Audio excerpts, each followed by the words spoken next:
करते हैं discuss gate 2024 का plan. You all know that अभी रहते हैं सिर्फ ओनली लास्ट के 30 डेज, और इन लास्ट 30 डेज को कैसे आपको बेस्ट है यूटिलाइज करना है और कैसे इस मिनिमम टाइम में आपको मैक्सिमम आउटपुट है वो गेन करना है, उसी को डिस्कस करते हैं। सारा का सारा किन किन टॉपिक को पढ़ना है, किस किस सब्जेक्ट है उसको ज्यादा है आपको टाइम देना है, क्या सब कुछ क्या करना है, किन आपको 5 स्टेप्स को फॉलो करना है, सभी को डिस्कस करेंगे।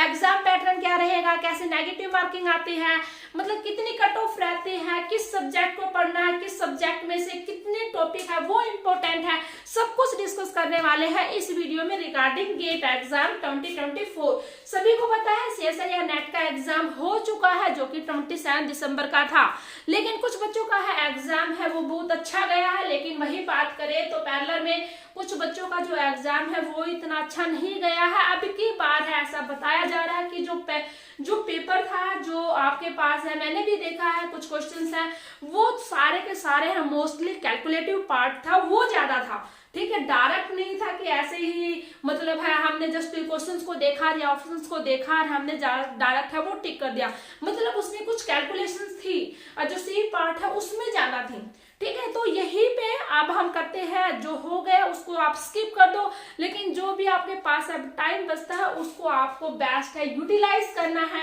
और उसमें आपको मैक्सिमम आउटपुट गेन करना है। ये जो टाइम है ना दिसंबर टू अप्रैल और आफ्टर अप्रैल है, फिर दोबारा से है 2 मंथ के बाद फिर दोबारा सीएसआई या नेट का एग्जाम कंडक्ट करवा लिया जाता है। लेकिन दिसंबर टू अप्रैल है मोस्टली एग्जाम है ना रिगार्डिंग इस प्लेटफॉर्म के रिगार्डिंग, मतलब चाहे सीएसआई नेट की बात हो, गेट की बात हो या फिर जेस्ट की बात हो, टीफल के एग्जाम की बात हो, मोस्टली एग्जाम है इस टाइम पीरियड में आपके कंडक्ट करवा लिया जाता है। यहाँ पे एक बेस्ट या पॉजिटिव पॉइंट क्या होता है, अगर आप किसी भी एक एग्जाम की तैयारी करते हो तो साथ के साथ है कहीं ना कहीं पैरेलल है वो एक पॉजिटिव पॉइंट रहता है सेकंड एग्जाम के लिए। सिर्फ थोड़ा सा डिफरेंस क्या है कि किसी एग्जाम में मतलब है क्वेश्चंस का पैटर्न है वो डिफरेंट रहता है, तो कहीं पे है क्वेश्चंस के जो मार्क्स का जो डिस्ट्रीब्यूशन है वो डिफरेंट रहता है, बस इतना सा डिफरेंस है और सब कुछ वही है, सिलेबस सब कुछ वही है, सब्जेक्ट सर आपके पास है वही रहने वाला है, तो और कुछ भी चेंज नहीं है। देखो सीएसआई या नेट में आपके पास है 5 मार्क्स के क्वेश्चन आते हैं, 3.5 मार्क्स के क्वेश्चन आते हैं, लेकिन वही गेट में आपके पास या 1 या 2 मार्क्स के क्वेश्चन आते हैं। सिर्फ इतना सा डिफरेंस है, सिर्फ मार्क्स का डिस्ट्रीब्यूशन है वो डिफरेंट है, सब्जेक्ट आपको वही पढ़ने हैं। कहीं पे आपको डीपली अंडरस्टैंडिंग करनी है तो कहीं पे आपको जस्ट ओवरव्यू रिजल्ट को याद रखना है। अब देखो जब यहाँ पे आते हैं गेट की बात, तो गेट में मोस्टली जो आपके पास है जो क्वेश्चन आते हैं वो या तो 1 मार्क्स के रहते हैं या फिर 2 मार्क्स के रहते हैं। अब यहाँ पे खुद देखो 1 या 2 मार्क्स के क्वेश्चन रहते हैं, 5 मार्क्स का क्वेश्चन नहीं आता गेट के एग्जाम में, तो ये ध्यान रखना। सेकंड थिंग, अब यहाँ पे जस्ट मैं एक ओवरव्यू दूंगी, उसके साथ साथ फिर हम आगे डिस्कस करेंगे कि हमने है कौन कौन से आपके पास है इंपॉर्टेंट टॉपिक है उनको डिस्कस करते हैं। सबसे पहले जब बात आती है तो एवरी टाइप से है अलग अलग है ऑर्गेनाइज है वो ऑर्गेनाइज करते हैं क्या गेट के एग्जाम को, तो अब की बार कौन ऑर्गेनाइज कर रहा है, IISc बैंगलोर। तो इस ऑर्गेनाइजेशन ने आपके पास पहले भी 2 टाइम्स है पेपर को ऑर्गेनाइज किया है, 2008 एंड 2016। ये आपके पास एक प्लस पॉइंट है कि अब की बार है थोड़ा सा कैसा ओवरव्यू रहेगा आपके पास है एग्जाम का, मतलब पेपर कैसा आने वाला थोड़ा सा हिंट मिल जाता है इन 2 पेपर से, राइट। तो आप आपको ये दोनों पेपर बहुत अच्छे से कर लेना, बिल्कुल इनमें से एक भी क्वेश्चन है आपका जो PYQ है प्रीवियस ईयर है वो स्किप नहीं होना चाहिए। थोड़ा सा आपको हिंट मिलेगा यहाँ से कहीं ना कहीं है कैसे पैटर्न रहने वाला, कैसे टफेस्ट लेवल या इजीएस्ट लेवल, मॉडरेट लेवल कैसा है, वो सब आपको इनसे आइडिया मिल जाएगा। बट जैसे आपको पता है देखो एवरी ईयर्स है वो कंपटीशंस लेवल है वो बढ़ता है, जनरेशंस गैप होता है, सब कुछ फैक्टर्स है मिला के अगर एक ओवरव्यू दिया जाए तो एवरी टाइम्स है कंपटीशन कहीं ना कहीं बढ़ता ही है, कम होने का नाम नहीं लेता।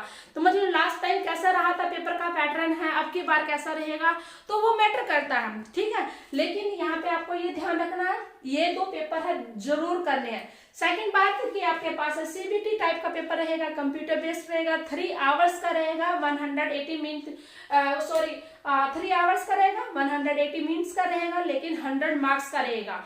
अब यहाँ पे बात कर ले तो पेपर है वो 2 पार्ट्स में होता है, एक जनरल सेक्शंस में, सेकंड स्पेसिफिक सब्जेक्ट में आप है किस सब्जेक्ट से बिलोंग करते हैं।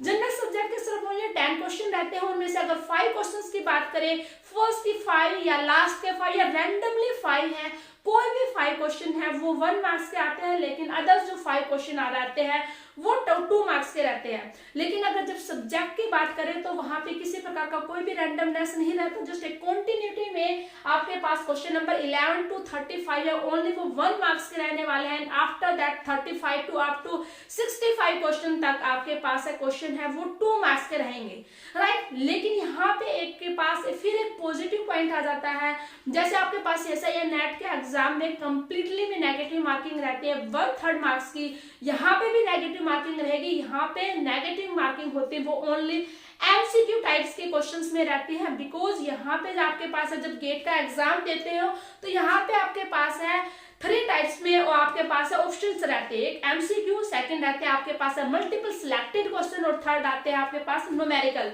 तो NAT या फिर MSQ में किसी भी प्रकार की कोई भी नेगेटिव मार्किंग नहीं रहेगी, ओनली नेगेटिव मार्किंग रहेगी तो आपके पास 1/3 की ओनली MCQ में रहेगी। अब कट ऑफ की बात करें, अगर जनरल में अगर आपके पास है ओवरव्यू देखो लास्ट कुछ 5 या 10 ईयर्स का, तो आप पेपर उठा के देखना और एनालाइज करना और कट ऑफ भी देखना। OBC एंड EWS की जो मोस्टली जो कट ऑफ रहते हैं वो 25 टू 30 मार्क्स के बीच में रहती है, मतलब 25 टू 30 बस इतना ही रहती है। लेकिन जब थोड़ा सा इजीएस्ट पेपर आ जाता है तो थोड़ी सी हाई चली जाती है, लेकिन अगर बात करें थोड़ा सा टफेस्ट अगर एग्जाम आता है तो थोड़ी सी कम चली जाती है। आप देखो जैसे 2020 में आपका एग्जाम में थोड़ा इजी रहा था तो उस टाइम पे जो आपके पास जो कट ऑफ है थोड़ी हाई चली गई थी, 33.4 गई थी। एंड 2022 में अगर बात करें तो जो एग्जाम था वो थोड़ा टफ था तो उस टाइम पे कम चली गई थी 23.8। लेकिन अगर जनरल की बात करें तो जो आपके पास है मोस्टली जो कट ऑफ की रेंज रहती है वो 30 टू 35 के बीच में रहती है। 2020 में गई थी आपके पास 37.2, हाईएस्ट गई थी, पेपर इजी था, यहाँ पे भी देखो बिल्कुल हाई गई थी। लेकिन अगर वहीं पे बात करूं तो 2022 में आपके पास कहीं ना कहीं 30 से भी कम चली गई थी, 26.5। ये था एक just general overview regarding GATE के एग्जाम से रिलेटेड कि आपको क्या देखना है, कैसा आपका पास एग्जाम का पैटर्न रहता है, कैसे कट ऑफ रहती है, ऑल दैट है, मैंने वो सब कुछ है एक ओवरव्यू आपको दे दिया। अब हम करते हैं स्पेसिफिक अपने सब्जेक्ट पे कि हमने किस सब्जेक्ट को कितना पढ़ना है, किस टॉपिक को पढ़ना है ज्यादा और कौन कौन से टॉपिक है इंपॉर्टेंट है, राइट। देखो अब यहाँ पे मैंने कुछ इंपॉर्टेंट पॉइंट बताए हैं, कुछ इंपॉर्टेंट टॉपिक है जो कि हर एक यहाँ पे बेसिकली मैंने 5 बेसिकली जो मेजर सब्जेक्ट है उनके लिखे। आफ्टर दैट है फिर और के भी डिस्कस करते हैं। ये कुछ इंपॉर्टेंट टॉपिक है जो आपको करने ही करने हैं और आपके पास एक पॉजिटिव पॉइंट है यहाँ पे तो, क्योंकि आप CSI या नेट का एग्जाम है अभी अभी दे के आए हो, जस्ट आपको रिविजन करनी है, प्रैक्टिस करनी है मोर देन जितनी ज्यादा हो सके, समझ गए। और मोस्टली क्या आता है, मोस्टली तो रिजल्ट आपको ध्यान रखना है कि हर एक सिस्टम के कोरस्पॉन्डिंग क्या रिजल्ट आता है, उसको उस रिजल्ट को कैसे इन डिफरेंट वे में आपको कैसे है क्वेश्चंस को सोल्व कर सकते हो, उस रिजल्ट को आप है बेसिकली टारगेट करके, ये आपको ध्यान रखना है। तो देखो यहाँ पे पहले करते हैं मैथमेटिकल फिजिक्स में, एमपी में न्यूमेरिकल एनालिसिस। इस टॉपिक को तो आपको बिल्कुल भी स्किप नहीं करना। बेसिकली यहाँ पे आपके पास है सिम्पसन 1/3 रूल और Newton Raphson, this is very important है। ये 2 तो यहाँ पे अगर आप चाहो तो ट्रेपेजॉइडल या बाइसेक्शंस भी कर सकते हो, लेकिन ये basically Simpson 1/3 and Newton Raphson आते ही आते हैं। अब बात करें डिफरेंशियल इक्वेशंस, आपको कर लेना, थोड़ा बहुत देख लेना, आइडिया ले लेना है यहाँ से। Kochi residue theorem and singularity, यहाँ से this topic is very important, ठीक है। यहाँ से कंटूर कैसे फाइंड आउट करते हैं, किस पॉइंट पे या किस पोल पे कहाँ पे सिंगुलरिटीज आती है, वो ध्यान रखना। यहाँ से मैं क्वेश्चंस हो सका तो मैं टॉपिक ये स्टार्ट करूंगी आपके मतलब इस वीडियो के बाद है, यही वाला टॉपिक है करवाने वाली हूँ, क्योंकि ये topic it's very important. Topic कुछ भी नहीं, बिल्कुल सिंपल है, एक क्वेश्चंस को आप 2 या 3 मेथड से सोल्व कर सकते हो। एक बात और बताती हूँ, जब तक आप है किसी भी क्वेश्चंस को सोल्व करने बैठ जाते हो और अगर आपके पास सिर्फ वहां पे उस क्वेश्चंस को सोल्व करने के लिए सिर्फ आपके पास है एक ही मेथड है, तो आपको बहुत सारी नीड है अभी प्रैक्टिस करने की, अभी क्वेश्चंस को सोल्व करने की, अभी पढ़ने की। एक क्वेश्चंस को एक मेथड से नहीं, बहुत मेथड से सोल्व कर सकते हो, लेकिन सिर्फ आपके पास अप्रोच आनी चाहिए कि कैसे मैं इस क्वेश्चन को इन डिफरेंट वे में इजिएस्ट वे में 100% एक्यूरेसी के साथ कैसे आप है कैलकुलेट कर सकते हो, ये सीखना आपके पास बहुत जरूरी है। कई बार आप क्या है, एक क्वेश्चन का पास है, जैसे मान लिया मेरे पास एक कोई क्वेश्चन है, वो गिवन है और मेरे पास सिर्फ वहां पे एक ही मेथड उस क्वेश्चन को सोल्व करने के लिए, अगर माइंड में कई बार है वो क्लिक नहीं होता है तो वो क्वेश्चन ऐसे ही रह जाता है, समझ गए। तो हर क्वेश्चन को अलग अलग डिफरेंट अप्रोच के साथ करने की कोशिश किया करो, ये आपके पास पॉजिटिव पॉइंट रहता है। फिर अब यहाँ पे देखो मैट्रिक्स से क्वेश्चन आता देखो सुनने में बड़ा सिंपलेस्ट टॉपिक है मैट्रिक्स, लेकिन ऐसे नहीं आता। यहाँ पे थोड़ा सा लैंग्वेज है ना वो टिपिकल रहती है, सिर्फ आपको लैंग्वेज को समझना है। सिर्फ मैट्रिक्स में जब भी क्वेश्चन आता है ना तो लैंग्वेज थोड़ी सी टिपिकल रहती है, उसको ध्यान से समझा करो और वहां से फिर आप मैट्रिक्स का क्वेश्चन अच्छे से कर सकते हो। उसके बाद आता फोरियर एंड लैप्लास ट्रांसफॉर्म, आपको थोड़ा सा देख लेना है। कंटूर इंटीग्रल मैंने बता दिया। अब आता है रोटेशन मैट्रिक्स, ये अभी नेट में भी आया था, आई थिंक है ये क्वेश्चन है, रोटेशन से रिलेटेड है, यहाँ पे भी आ सकता है, ये आई थिंक लास्ट ईयर भी आया हुआ, रोटेशन से मैट्रिक्स से रिलेटेड है क्वेश्चन। अब आता है यहाँ पे क्वांटम मैकेनिक्स। क्वांटम मैकेनिक्स में सभी के जितने भी आपके पास सिस्टम है, इनफाइनाइट है, फाइनाइट है, सिमेट्रिक है, हार्मोनिक ऑसिलेटर है, डिराक है, हाइड्रोजन है, जितने भी सिस्टम है उन सभी का चिट्ठा ना आपके पास है, एक मुट्ठी में होना चाहिए। मतलब कभी भी कुछ भी पूछ ले किसी भी सिस्टम से रिगार्डिंग, चाहे वो वेव फंक्शन से रिलेटेड की बात करें या फिर पोटेंशियल से या 1D 2D 3D में किसी में भी कुछ भी पूछ ले, आपके पास है क्लिक एक सेकंड में होना चाहिए। मतलब आपको इस प्रकार से ये याद करने हैं, समझ गए। आपने मतलब अभी तक तो किया है, पढ़ा है, तो सिर्फ अब आपको काम है याद करना कैसे। बट जब भी आप करो कनेक्ट करके पढ़ना, चीजों को एक दूसरे के साथ है, चीजों को कनेक्ट करके पढ़ते हैं तो ज्यादा लॉन्ग टाइम तक स्टोर रहता है माइंड में, ठीक है। तो ये वेव फंक्शंस। अब यहाँ पे आते हैं एक्सपेक्टेशंस वैल्यू, ये बेसिकली ध्यान से देखना, एक एस की और एस जेड की यहाँ पे 100% है, प्रोबेबिलिटी से रिगार्डिंग है। कोई भी वेव फंक्शन दे देगा और वहां पे पूछ लेगा इसके कोरोस्पोंडिंग है S Y, S X, S Z है, यहाँ पे प्रोबेबिलिटी कैसे फाइंड आउट करते हैं वो आपको बहुत ध्यान से देखनी है। जाती है जब एक्सपेक्टेशंस की वैल्यू बात, चाहे वो पोजीशंस की हो, मोमेंटम की हो, L square, L Z, all that जितने भी हैं सबकी कैसे आपको फाइंड आउट करनी है, वो सब कुछ आपको फाइंड आउट करना है, मतलब पता होना चाहिए कैसे है। अगर हम कैलकुलेशन से कैसे करें, एक बेस्ट अप्रोच के साथ कैसे करें, अगर है किसी भी क्वेश्चंस को सोल्व करने के लिए आपके पास ट्रिक है, उस ट्रिक को कैसे अप्लाई करना। देखो ट्रिक के ना थोड़ी सी लिमिटेशन होती है, वो ट्रिक है हम हर क्वेश्चंस में अप्लाई नहीं कर सकते, यू ऑल नो दैट है। उस ट्रिक की थोड़ी सी लिमिटेशन होती है, बाउंड्री होती है, बाउंडेशन होती है कि वो ट्रिक है सिर्फ वही तक लिमिट रहती है। अगर वो सारी की सारी जो कंडीशन है फुलफिल करती है, कोई पर्टिकुलर क्वेश्चन है, तो वो लिमिट है सिर्फ वो जो ट्रिक है वो सिर्फ वहीं पे अप्लाई करनी है। ये आपको देखना कि वो कहाँ अप्लाई करनी है, कैसे कैसे अप्लाई करनी है। थोड़ा सा भी अगर क्वेश्चन में थोड़ा हेरफेर हो जाता है तो ट्रिक है वो है उसकी बाउंड्री वो ब्रेक हो जाती है और हमने फिर डायरेक्ट है प्रोसीजर से चलना पड़ता है क्वेश्चन को सोल्व करने के लिए। अब आता है परटर्बेशंस का। परटर्बेशन का इतना डिफिकल्ट क्वेश्चन नहीं आएगा, जब भी आएगा अब यहाँ पे 1 या 2 मार्क्स की बात हो रही है तो थोड़ा इजीएस्ट रहेगा। परटर्बेशन से आता है क्वेश्चन, ये ध्यान रखना। अब आते हैं 1D 2D 3D सिस्टम की सभी की ऑर्थोगोनल। यहाँ पे ना क्वेश्चन आता है ऑर्थोगोनल, 2 वेव फंक्शन दिया जाता है, आफ्टर टाइम t के बाद है वो फंक्शन ऑर्थोगोनल रहेगा। ये क्वेश्चन, इस क्वेश्चन को ध्यान से देखना, ये चाहे नेट में हो या फिर गेट में हो, ये क्वेश्चन तो बिल्कुल नहीं छोड़ता, ये क्वेश्चन जरूर आता है। यहाँ से हाइड्रोजन एटम, हार्मोनिक ऑसिलेटर, यहाँ से एंगुलर मोमेंटम और देख लेना, मतलब है आपको कम्यूटेटर जो रिलेशन है, कम्यूटेशन जो रिलेशन है वो ध्यान रखनी, सारी की सारी वो आपको कर लेनी है।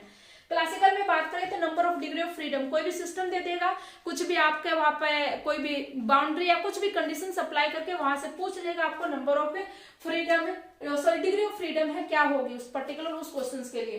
कैनोनिकल ट्रांसफॉर्मेशंस की बात करें, हैमिल्टोनियन लैग्रांजियन आता है, सेंट्रल पोटेंशियल ये जरूर देखना है, और जनरलाइज्ड फंक्शन। अब आते हैं ईएमटी। ईएमटी में एक क्वेश्चन तो है रेडिएशन प्रोसेस है, ये सबसे लास्ट का टॉपिक है। यहां से सिर्फ आपको क्या करना है, सिर्फ डिपेंडेंसी जरूर कर लेनी है। यहाँ पे 4 या 5 है, मतलब ई की क्या डिपेंडेंसी रहेगी, बी की क्या डिपेंडेंसी रहती है, वो सब कुछ इसमें यहाँ पे जरूर देख लेना है। ये आता है यहाँ से 2 मार्क्स में क्वेश्चन। सोलेनॉइड जरूर पढ़ लेना है, इंपॉर्टेंट है। पॉइंटिंग वेक्टर है, रिफ्लेक्शन एंड ट्रांसमिशन कोफिशिएंट ये जरूर ध्यान से देखना है। डायरेक्ट आता है यहाँ से question reflection and transmission coefficient से रिलेटेड। इलेक्ट्रोमैग्नेटिक वेव की बात करें, चाहे वो फ्री स्पेस में हो या फिर कंडक्टिंग मीडियम में हो या फिर आइसोट्रोपिक डाइलेक्ट्रिक में हो, ये आपको देख लेना है, लोरेंट्ज एंड गाउस ट्रांसफॉर्म। अब आता है थर्मो एंड स्टैटिस्टिकल में। मेरे यहाँ पे क्या है, एक तो देखो थोड़ा सा ना थर्मोस्टैट में ट्रिक बहुत ज्यादा है, ऐसा नहीं है, लेकिन वहाँ पे कैलकुलेटिव पार्ट है। जो भी कुछ फाइंड आउट करोगे आप एवरेज में फाइंड आउट करो, चाहे वो प्रेशर की बात हो, एंट्रोपी की बात हो, कुछ भी हो, सब कुछ वहाँ पे एवरेज निकालते हैं। लेकिन उस सबको कैलकुलेट करने के लिए सबसे पहले आपको आना चाहिए पार्टीशन फंक्शन निकालना आना चाहिए हर एक सिस्टम का। कुछ एक सिस्टम के तो ऐसे हैं जो आपको याद हो तो बेटर है, आप है कुछ एक सिस्टम का तो आप याद कर लोगे तो बेटर रहेगा, आपके पास एक प्लस पॉइंट रहेगा, वहां पे आपको करने की नीड नहीं है, डायरेक्ट आ जाता है। कई बार है वो अपने आप से एक सिस्टम बना के देता है, उसके अकॉर्डिंग है हमने पार्टीशन फंक्शंस को निकालना होता है। अगर आपके पास पार्टीशन फंक्शन निकालना आ जाता है तो उसके पास बाद है का जो प्रोसीजर रहता है वो बहुत इजी रहता है। ठीक है, कुछ भी सिर्फ आपको डायरेक्ट फॉर्मूले याद होना चाहिए हर एक सिस्टम का, कि कैसे एवरेज प्रेशर निकालना है, एवरेज एंट्रोपी कैसे निकालना है, गिब्स फ्री एनर्जी कैसे निकालनी है, हेल्महोल्ट्ज एनर्जी कैसे निकालनी है, ऑल दैट वो आपको याद होनी चाहिए। अब इसमें यहाँ पे पार्टिकल का जो डिस्ट्रीब्यूशन कैसे करना, चाहे वो बोसोनिक सिस्टम हो, मैक्सवेल्स में हो या फिर आपके पास फर्मियोनिक की बात करें हैं, तो वो आपको ध्यान से रखना है। ये तीनों सिस्टम में सिर्फ यहाँ पे इनमें क्या है, पार्टिकल का डिफरेंस जो डिस्ट्रीब्यूशन होता है हर एक में अलग अलग तरीके से होता है, वो आपको अच्छे से कर लेने हैं। अब यहाँ पे सिर्फ इतना था, कार्नोट साइकिल देख लेनी है और जूल थॉमसन इफेक्ट देख लेना था। अब ये आपके पास है, चाहो तो स्क्रीनशॉट ले सकते हो, नहीं तो ये मेजर सब्जेक्ट है, मेजर सब्जेक्ट के साथ साथ कुछ एक इम्पोर्टेंट टॉपिक भी है। ठीक है, तो ये बहुत अच्छे से कर लेना। अब करते हैं कुछ और डिस्कस जो आपके पास है, कुछ सब्जेक्ट रहते हैं। ठीक है, देखो अब यहाँ पे आपके पास है इलेक्ट्रॉनिक्स में, अभी आपने देखा होगा लास्ट ईयर के क्वेश्चन देखे, अगर आपने हम स्टार्ट कर दिए हैं, जीनर डायोड और फोटो डायोड से डायरेक्ट क्वेश्चन आता है, कुछ भी नहीं आता, जस्ट एक स्टेटमेंट लिखी होती है। जीनर डायोड का तो बिल्कुल सिंपल आता है, वोल्टेज रेगुलेशन से रिलेटेड कुछ मैचिंग में आते हैं इस प्रकार से, तो ये आपको जरूर देख लेना है। दो तो जीनर डायोड और फोटो डायोड का जस्ट एक थोड़ा सा एक ओवरव्यू ले लेना है। अगर आपको ज्यादा डीपली करना है तो जस्ट एक देख लेना कुछ न्यूमेरिकल कि जीनर डायोड से बेसिकली कैसे है न्यूमेरिकल आते हैं। ट्रांजिस्टर देख लेना, कई बार क्वेश्चन आ जाता है, बेस करंट निकालना आ जाता है, वोल्टेज निकालनी आ जाती है।